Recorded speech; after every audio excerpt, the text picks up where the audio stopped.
Namaskar, my name is Dr. Priyankar Praharaj, founder director of Hello Speech and Hearing Clinic, Sambalpur, and I am a consultant audiologist and neuro speech and vestibular specialist at Bhimsar Hospital, बुल्ला।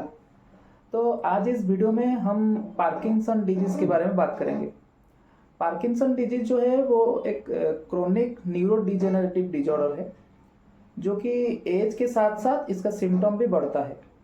तो ये ज़्यादातर 40 साल के अधिक उम्र के व्यक्ति में पाया जाता है। और जनरली क्या होता है ना, प्राइमरी स्टेज में इसका सिम्टम हमको ठीक से पता नहीं चलता है, इसीलिए डायग्नोसिस या निदान करने में बहुत डिफ़िकल्ट होता है।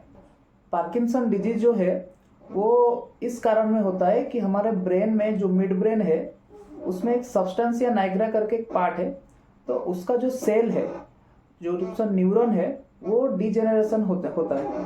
तो उसके वजह से क्या होता है कि हमारा जो डोपामिन जो है, वो डोपामिन ग्रुप ऑफ केमिकल क्या होता है ना, डिक्रीज हो जाता है। तो इसीलिए पार्किंसन डिजीज होता है।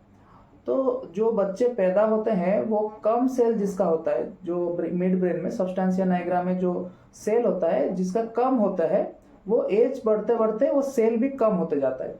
इसीलिए क्या होता है ना, उसको डोपामिन ग्रुप ऑफ केमिकल्स क्या होता है ना, कम सीक्रेट होता है। तो उसके बाद पार्किंसन डिजीज होना पॉसिबल हो सकता है। और इसमें देखा जाएगा कि 10 से 15% जेनेटिक भी हो सकता है, और बहुत कम है, जेनेटिक बहुत कम है। तो पार्किंसन का मेनली 3 सिम्टम हम देखते हैं। एक है रिजिडिटी, और एक है ट्रेमर, और एक है ब्रैडिकाइनेसिया। और उसके साथ साथ हमको लॉस ऑफ स्मेल दिखेगा, पोस्चरल इंस्टेबिलिटी दिखेगा। तो पार्किंसन डिजीज में स्पीच का भी अफेक्ट होता है। स्पीच में स्लॉर स्पीच होना, हमारा स्लो एंड फास्ट स्पीड में स्पीच बोलना, कई केस में स्टैमरिंग होता है या फिर स्टटरिंग होता है, कभी कभी अनक्लियर स्पीच या फिर मिसआर्टिकुलेशन भी हो सकता है। और वॉइस में हमारा वृद्धि वॉइस हो सकता है, हाइपोटोनिया हो सकता है, लाउडनेस रिडक्शन हो सकता है, हमारा इंटोनेशन में प्रॉब्लम हो सकता है, पिच में वेरिएशन हो सकता है, हमारा फेशियल एक्सप्रेशन में देखा जाए तो वो कोई भी इमोशन को वो एक्सप्रेस नहीं कर सकता है, जैसे कि स्माइल हो गया, एंगर हो गया, हंग्री हो गया, ये सब को वो एक्सप्रेस नहीं कर सकता है पार्किंसन डिजीज जो मरीज होते हैं।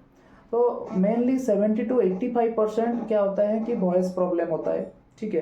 तो उसमें हम देखें कि प्रैग्मेटिक स्किल भी कभी कभी पेशेंट में देखा जाता है, जैसे कि यूज ऑफ लैंग्वेज वो कहीं पे करना नहीं मतलब जान पाते हैं। तो इसका इंटरवेंशन हम 2 टाइप का करते हैं, एक थेरापेटिक हो सकता है और एक डाइट भी हो सकता है। तो ये डाइट भी आपका बहुत मायने रखता है कि एक पार्किंसन डिजीज को क्योर करने में। थेरापेटिक में आपका स्पीच थेरेपी हो गया, वॉइस थेरेपी हो गया, हम दे सकते हैं, जिसमें पिच वेरिएशन हो सकता है, मिसआर्टिकुलेशन के लिए कर सकते हैं, स्ट्रेस रिडक्शन हो सकता है, हमारा वोकल लाउडनेस भी हम चेंज कर सकते हैं। तो आपके आसपास अगर कोई ऐसा सिम्टम कोई अगर किसी मरीज में दिखा जाता है या फिर पार्किंसन डिजीज इसको डायग्नोसिस किया गया है, तो आप जैसे भी करके उनको ये सब एडवाइस दीजिए कि आपको ये प्रॉब्लम हो रहा है, तो तुरंत हॉस्पिटल जाके किसी भी डॉक्टर को, कोई भी न्यूरो स्पेशलिस्ट हो, कोई उनको दिखाए, और स्पीच के लिए आप कोई भी वॉइस स्पेशलिस्ट या फिर न्यूरो स्पीच लैंग्वेज पैथोलॉजिस्ट को जाके कंसल्ट करें, तभी आपका वो क्योर हो सकता है। Thank you.